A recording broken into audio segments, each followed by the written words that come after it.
Bienvenidos a una nueva edición de Entrevista a la Carta desde acá de Pancolín, en pleno centro de la capital de la provincia de Chacabuco. Con mucho gusto saludo a nuestro invitado, el abogado Nicolás Pavés. Abogado, ¿cómo está?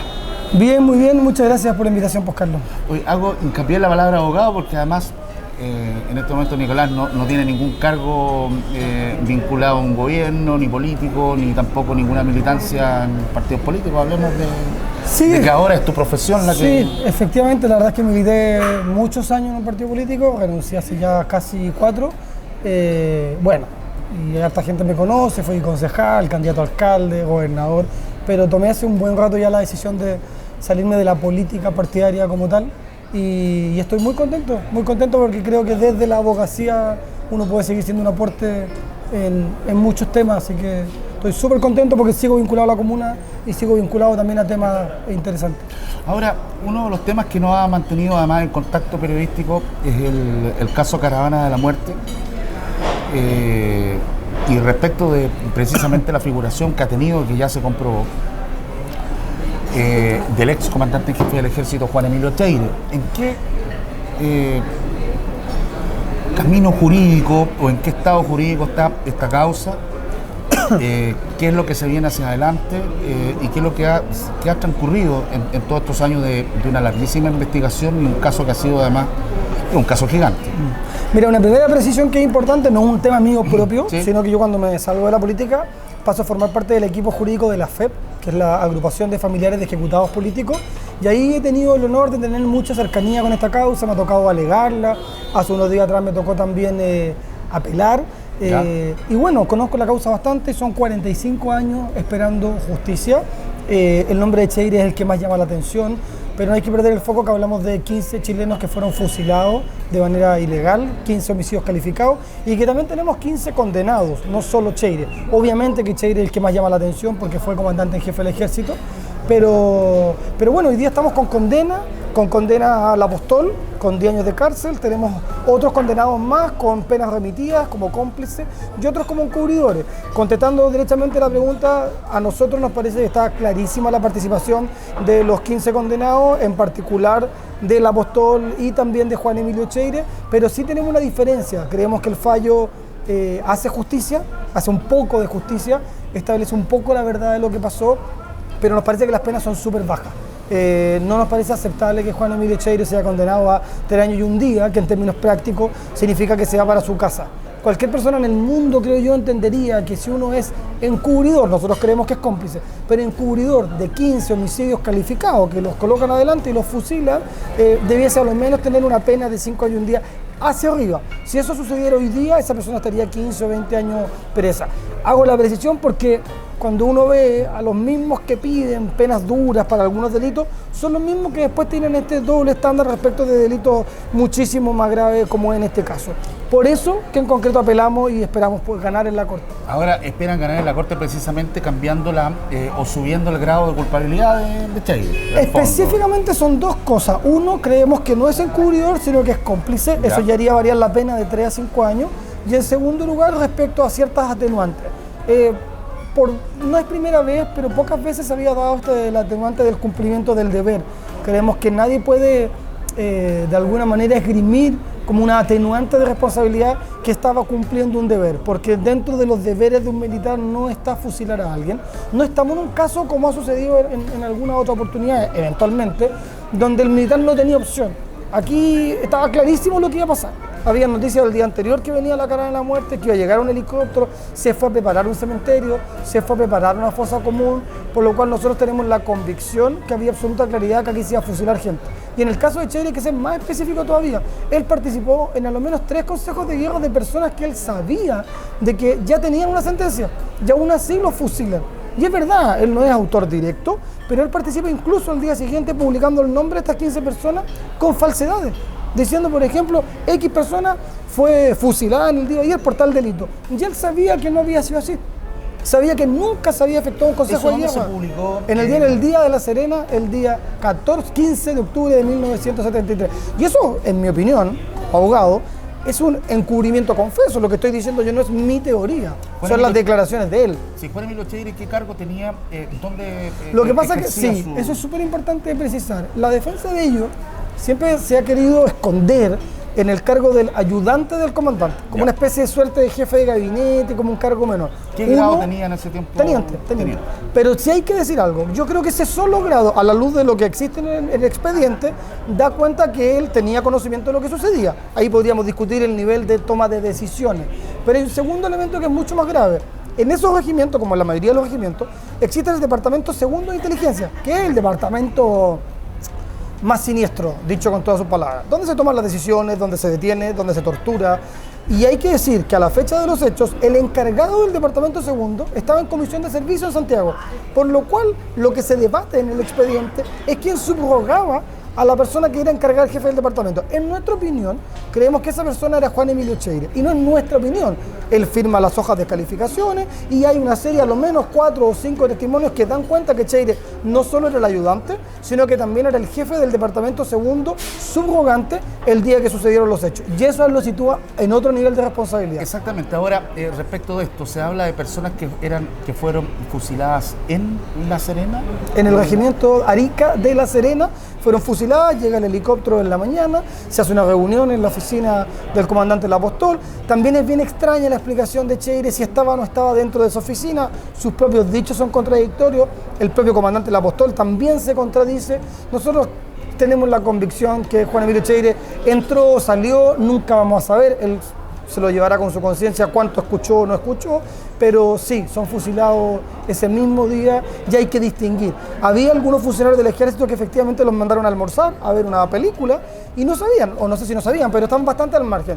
Yo otro grupo de mando sí tenía absoluta claridad de lo que estaba sucediendo. Y esas personas creemos que deben responder ante la justicia, aunque hayan pasado 45 años.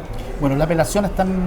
Sí, tenemos que ser colocados en tablas, todavía queda un buen rato, tenemos que ganar en las apelaciones y probablemente la parte vencida termine en la Corte Suprema. Ahora, eventualmente Cheire podría cumplir pena de cárcel. Si nosotros logramos cambiar o la calificación o modificar una de las atenuantes, efectivamente la pena le subiría a 5 años y un día y debiese entonces estar preso. Bueno, hoy día en Punta Peuco esperamos, como lo hemos pedido hace ya años, en una cárcel común como sería Colina 2. Ahora, respecto de esto,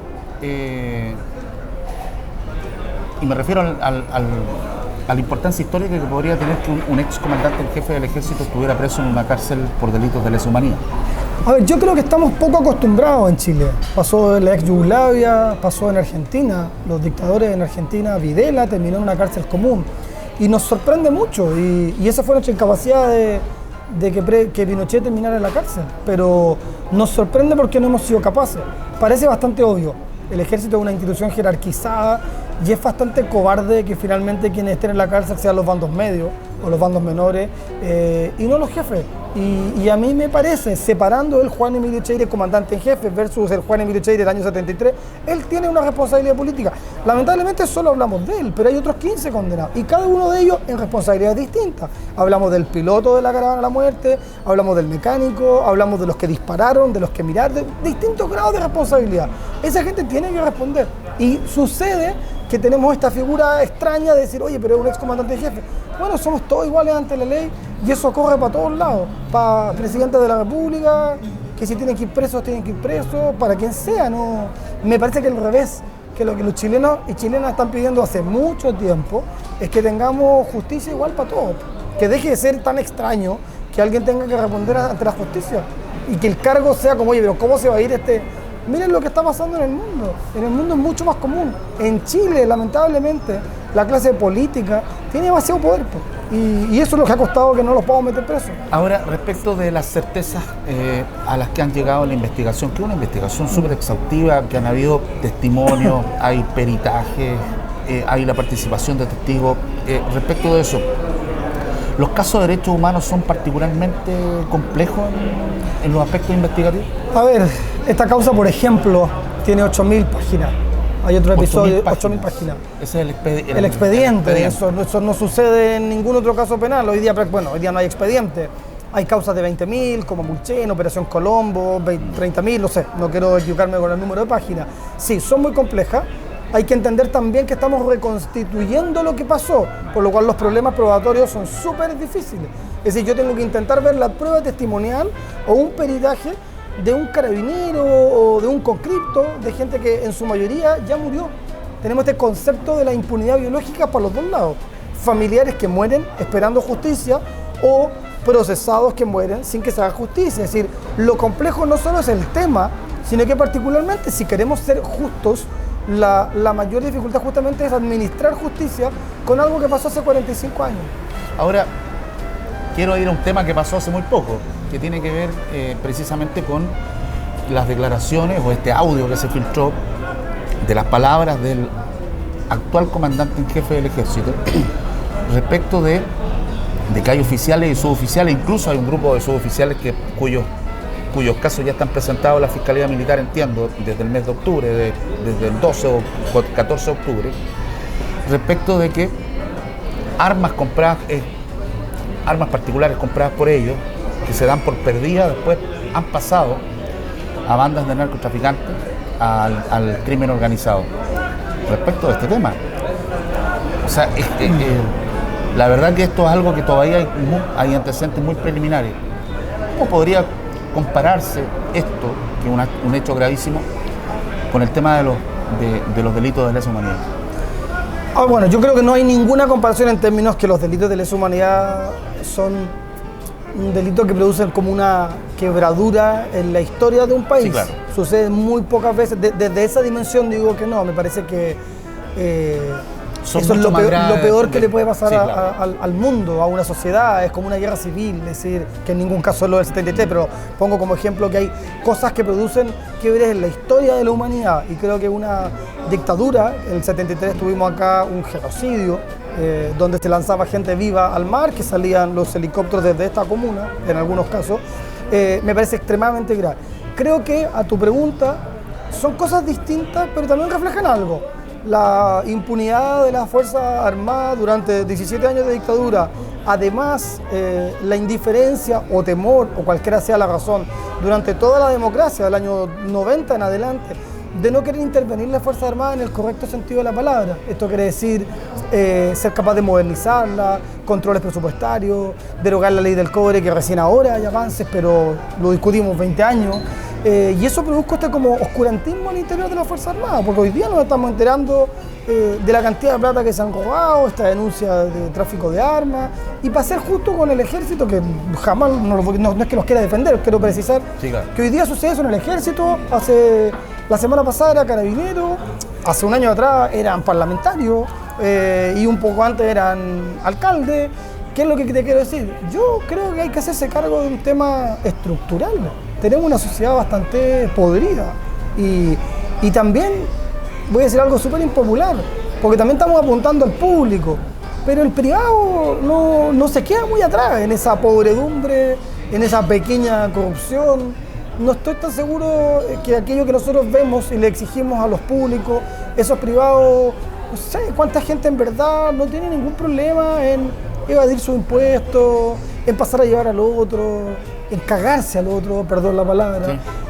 Sí, creo que lo que estamos viendo en lo público es un reflejo de la sociedad. No es que ellos sean una especie de tipo particularmente malos. Yo creo que en general nuestra sociedad está bastante podrida, y sí, lo digo con un poquito de negativismo, pero no creo que tan negativo, pero creo que pesimismo. Sí, perdón, esa es la palabra correcta. Más que ser tan pesimista, creo que hay que hacer el diagnóstico correcto, porque si vamos a creer de que los malos son 10 senadores formalizados, o 5 diputados, o 10 militares, no estamos teniendo el problema. El problema pasa todos los días. Pasa desde el guardia que abusa de su cargo en Providencia, como lo hemos visto estos días en las noticias, y podría dar 200 ejemplos, o el tipo que se consigue movida una revisión técnica. Yo creo que tenemos un deterioro ético, moral, que va mucho más allá del caso en particular. Bueno, quiero volver a los temas de derechos humanos. Yo sé que el caso de Caravana de la Muerte en este momento es el más visible, el más vistoso. ¿Qué otros temas? Porque yo sé que la Asociación de Familiares de detenidos desaparecidos lleva muchas causas, sí, y ustedes como abogados están encargados de muchos otros temas. Sí, efectivamente nosotros hacemos un particular esfuerzo porque no nos quedemos en los casos mal llamados emblemáticos. Para nosotros no existen casos emblemáticos, no existen víctimas emblemáticas. Yo veo que duele un poco la guata cuando la gente coloca el ojo cuando hablamos de la muerte de Frei, de Neruda, de Miguel Enrique, de 5, 6, 7, 8 personas. Nosotros tenemos más de 800 querellas vigentes, muchas causas abiertas, muchas causas que todos los días a uno le van llegando las sentencias con pena igual que de ridícula que la de Cheire. La prensa coloca el ojo en esta gente conocida, pero a mí me ha tocado alegar muchas otras causas. No sé, te pongo un ejemplo: Federico Álvarez, profesor de música, llevamos 40 años a hacer justicia. Hay 2 doctores que atienden en clínicas privadas y que están como si nada y que deberían estar presos, porque ellos facilitaron la tortura, encubrieron tortura. Y así podríamos seguir hablando de muchos otros ejemplos, como Martugarte, lanzada al mar. Bueno, vamos a hacer una pausa en esta entrevista a la carta con el abogado Nicolás Pavés. Volvemos inmediatamente con este y otros temas, quizás más vinculados a nuestro territorio. Nicolás, te adelanto el tiro. Volvemos inmediatamente.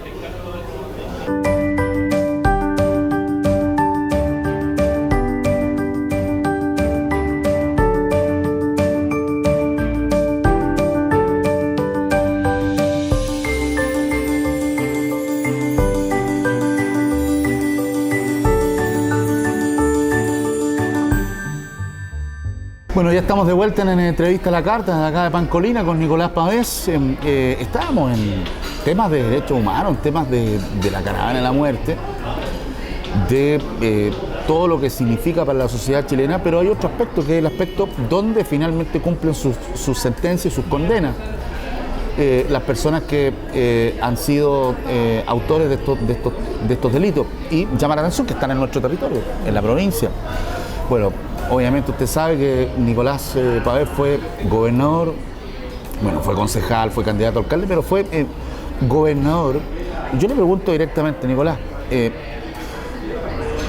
¿tú conociste o por lo menos tuviste acceso a lo que eran las modificaciones que se venían en Colina 1? Porque siempre se pensó en Colina 1 como el lugar donde se iban, por supuesto, a trasladar a los condenados por delito de lesa humanidad. En el caso de que Punta Peuco simplemente se llenara. Eso siempre fue así, ¿no? Sí. ¿Tú conociste? Sí, sí, no, por supuesto. Incluso esto está muy bien documentado. El INDH ha hecho informes detallados.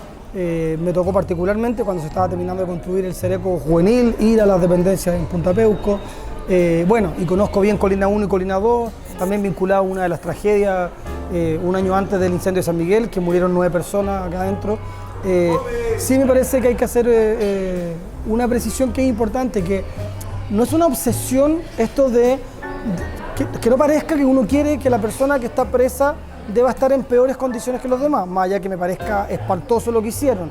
Lo que uno pide es que estén en igual condiciones, que eso creo que es súper importante precisar, porque sostener lo contrario me parece que sería sostener una tesis de venganza. Bueno, iguales condiciones, ¿en qué sentido? Porque... No, incluso aunque creo yo que, para ser claro, no digo igual de malas, creo que ojalá niveláramos por supuesto, obvio, es decir, no es que, a ver, los presos en Chile están en condiciones espantosas y si hay un peso creo que tenemos que invertir en nivelar las condiciones. Pero lo que hago la aclaración, porque siempre hay gente que cree que lo que uno quiere es casi que los vayamos a despertar en la noche y a manguerear. Ese no es el punto, que haya igualdad. Incluso si tenemos mejores instalaciones, la pregunta es, Punta Peuco, ¿no sería un mejor lugar para mamás embarazadas? ¿No sería un mejor lugar para presos de buen comportamiento, con pabellones laborales?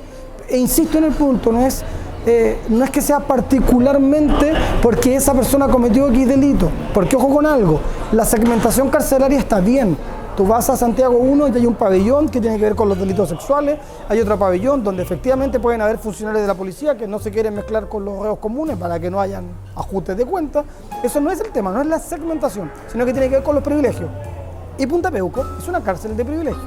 Y la pregunta que tenemos que hacernos, ¿por qué el año 2018 tenemos que seguir teniendo cárceles de privilegio? ¿Da la impresión entonces que este módulo en Colina 1 es también un sector? Absolutamente, yo creo que es un sector de privilegio encubierto completamente. Sí.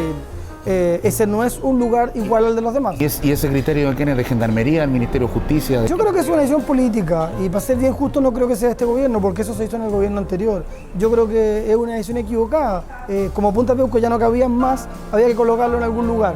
Y ese lugar tenía que ser Colina 1, pero obviamente no les quisieron conocer un pabellón común. Y se hicieron, si no son celdas individuales, entiendo que son para 3 o 4, pero no son como los demás. Y vuelvo al punto, no es que uno quiera perjudicarlo, sino que lo que nosotros queremos es que las condiciones sean iguales para todos. Y lamentablemente en nuestra provincia, en nuestra comuna, tenemos una situación de privilegio que es absolutamente impresentable. Yo creo que uno debiese privilegiar en el sistema penitenciario. A mí me toca ir muchísimo, casi semanalmente, a Colina 1 y a Colina 2. Debería privilegiar sí o sí a los presos que tienen buen comportamiento, a los que se quieren reinsertar, a los que están yendo al colegio, a los que están trabajando. Eso debiesen ser los criterios más allá del delito que hayan cometido. Ahora, respecto de Punta Peuco, es muy particular la situación porque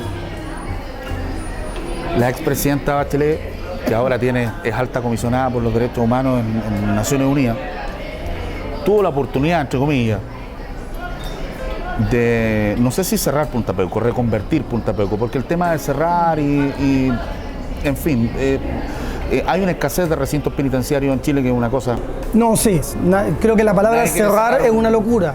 Obviamente, con los niveles de hacinamiento que tenemos, se instala el concepto de cerrar. Yo creo que nadie nunca ha pretendido cerrarlo, lo que uno quiere es que se cierre paramilitares. Si ese lugar no lo vamos a demoler, sería botar la plata.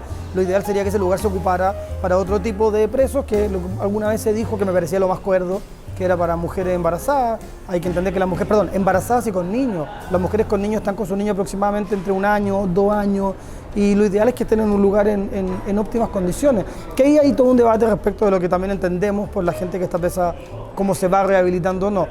Y tu pregunta más política, yo también la comparto. Yo creo que todos nos quedamos con un nudo en la guata respecto de este supuesto cierre como en el último día de gobierno. A mí me parece impresentable. Sí, administrativamente imposible cerrar un penal en pocos días. Pero bueno, pero sí tuvo 4 años. Entonces yo sí creo que esa como polémica de los últimos 2 días que vimos las noticias, que supuestamente se iba a hacer esa noche y que el ministro no quiso firmar, a mí me parece un tema más bien bajo. Yo creo que si hubiera existido voluntad política, tuvieron 4 años para hacerlo. Y ahí creo que es imperdonable no haberlo hecho. Bueno, yo te recuerdo que cuando fuiste gobernador, te tocó además, estás en pleno conocimiento de que hay un paño de terreno al lado de Punta Peuco que es del Ministerio de Justicia y que está, en algún momento, va a ser otro recinto penitenciario. ¿Eso es así? No, sí, yo me acuerdo de ese debate, creo que un tema que hemos hablado muchas veces. La provincia de Chacabuco siempre ha sido tristemente... ¿Castigada, por así? Castigada, como se llaman estas como zonas de sacrificio, y hoy día uno ve las noticias Quintero y todo lo aledaño. Creo que de alguna manera, particularmente Tiltil y también otros lugares, somos un lugar donde obviamente el costo político de instalar un relave, instalar una serie de lugares de cosas que nadie quiere, se vienen para acá. Y no quiero colocar al mismo nivel una cárcel con un relave, lo digo en el correcto sentido. Creo que tiene que haber un equilibrio urbano. No tiene mucha lógica que todas las cosas se instalen en un mismo lugar. Yo hiciera un listado de todo lo que existe en Tiltil, no pareciera muy justo. No es porque yo diga que no tenga que estar en algún lugar tienen que estar, pero me parece que debería haber más participación ciudadana, debería haber un poquito más de conciencia donde yo decido instalar las cosas. Las cárceles tienen que estar en algún lugar, pero pareciera no muy justo que se instalen todas en el mismo lugar. Me gustaría que los mismos que gritan por justicia, que les encanta, en el sector oriente particularmente, ¿cómo reaccionarían si instaláramos una cárcel en el sector oriente de la capital? Y vuelvo a decir, hay que colocarlas, pero no me parece muy democrática la forma en que se distribuyen los lugares donde nadie quiere tener como vecino. Nicolás, ¿qué significó a ti en lo humano el tema del incendio en Colina? Mira, a mí la verdad es que 2 episodios para mí fueron los más fuertes que me tocó vivir, el terremoto, pero particularmente el incendio. Me tocó además, como vivía aquí muy cerca, ser como la primera autoridad de gobierno como de hacerme cargo literalmente del lugar y hacer las coordinaciones con Ministerio de Interior y Ministerio de Justicia, y fue muy fuerte. Me tocó contar 9 personas fallecidas, luego me tocó dar lectura porque hay un director de Gendarmería que me entregó el listado y no quiso dar la cara, no quiso leer los nombres. Me tocó leer el listado de los fallecidos frente a todos los familiares. Fue muy tenso, muy fuerte, muy triste, porque además era evidente la negligencia, era evidente que a nadie le importaba. Después se constituyó una comisión de derechos humanos en la Cámara de Diputados y quedó en evidencia lo que ya todo, lo que se sabía. Las condiciones carcelarias en este país son una vergüenza y ya habían informes previos de las Cortes de Apelaciones. Por tanto, sin perjuicio que en ese caso particular siempre se sostuvo la tesis de una riña interna, lo cierto es que mueran 9 personas en una cárcel producto de un incendio y que no seamos capaces de tomar la acción en el momento es impresentable. Ahora, respecto de la necesaria modificación, se habla mucho de, bueno, Gendarmería tiene una reivindicación que está ahí, que se está discutiendo, hay un pliego de peticiones que tiene que ver con la carrera funcionaria, pero no es solo eso, hay montones de aspectos que tienen que ver precisamente con las condiciones en las que trabajan los gendarmes al interior de los penales. Sí, y ¿sabes lo que yo quería hacer? Tuviste vinculación además directa, básicamente con dirigentes. No, por supuesto, en algún minuto, para hacer memoria, no me quiero equivocar en el año, entiendo que fue 2011-12, presentamos un recurso de protección a favor de los funcionarios de Gendarmería por las condiciones en las que estaban trabajando, que era la proporción de gendarmes versus la cantidad de gente que tenían que cuidar. Pero yo ahí quiero hacer un punto que tiene que ver, porque la mayoría de la gente que nos puede estar escuchando, tristemente, o viendo, obviamente, como que dice, bueno, ¿para qué se preocupan tanto? Que se pudran. Perdón que lo diga así, y les da lo mismo. Entonces, y yo quiero hacer hay cero empatía con el tema. Y hay que decirlo. Yo creo que la cárcel es el fracaso de la humanidad. Es decir, la cárcel es el lugar más triste que hemos construido como seres humanos. Y tenemos que hacernos cargo de eso. Tenemos que hacernos cargo de que en algún lugar la gente que comete delito va a cumplir una pena. Y lo que tenemos que preguntarnos, porque es súper fácil encontrarte con alguien en la calle y te dice, no, que se pudra. Y la pregunta es al revés. Cuando tú cometes un delito y te vas preso 5 años, o no sé, un cabro que hace un portonazo, se va preso 3 años, yo le preguntaría al mismo que quiere que se pudran en la cárcel, ¿qué hacemos con ese cabro cuando salga? Entonces ahí hay que entender que tenemos que invertir en ese cabro, tenemos que invertir en ese cabro de 12 años que hoy día está haciendo un portonazo, porque va a salir de la cárcel en 5 años más, va a tener 17, y lo más probable es que vuelva a cometer un delito. ¿Por qué? Porque como sociedad, a diferencia de los países desarrollados, no hemos invertido un peso. Entonces todo el mundo grita por seguridad ciudadana, grita por justicia, pero hay que entender que ese círculo en algún minuto pasa por el sistema penitenciario. Ya a esa gente hay que darle una oportunidad. Es súper fácil gritar más justicia, más detenciones, más presos, cuando además todos tienen o tenemos un pariente, un familiar, un cercano o un conocido que también puede cometer un delito o que puede pasar por el sistema. Entonces creo, para cerrar la idea, hemos deshumanizado también lo que tiene que ver con la comisión de un delito, que está bien. Si quien comete un delito grave tiene que responder por él. Te digo yo que soy abogado y me dedico a eso, pero sí creo que tenemos que humanizar el tema. No podemos querer que la gente se pudra en las cárceles y no darles ninguna oportunidad. A todos nos parece que deberíamos tener una sociedad correcta, honesta, sana, pero bueno, pero no nos mintamos. Va a haber siempre delito y tenemos que generar condiciones humanitarias para esa gente. Por último, Nicolás, quiero regresar al tema del ex comandante en jefe del ejército. ¿Qué se viene? Bueno, lo que en términos muy concretos nosotros apelamos el sábado pasado y todas las partes así lo han hecho. Obviamente que la defensa de los condenados en Carana a la muerte creen que son inocentes, por lo cual también apelaron, y nosotros creemos que están bien condenados en términos de culpabilidad, pero que sí hay una diferencia respecto de la pena, y estamos esperando que esa pena sea puesta en tabla, y probablemente en algunos meses volvamos a estar en la primera línea discutiendo en la Corte de Apelaciones, y ahí esperamos ganar y que se asuman las responsabilidades. Murieron 15 personas fusiladas. Bueno, yo le agradezco a Nicolás Pavés haber estado con nosotros en esta entrevista a la carta, por supuesto, muy orientada a temas de derechos humanos, pero también, obviamente, desde el punto de vista informativo, con vinculación en nuestro territorio. Muchas gracias, Nicolás, por haber estado con nosotros, y a todos los que están en la sintonía de Colina Televisión Canal 6, a mantenerse con nosotros y siga, por supuesto, disfrutando de nuestra programación. Muchas gracias. Muchas gracias, Carlos.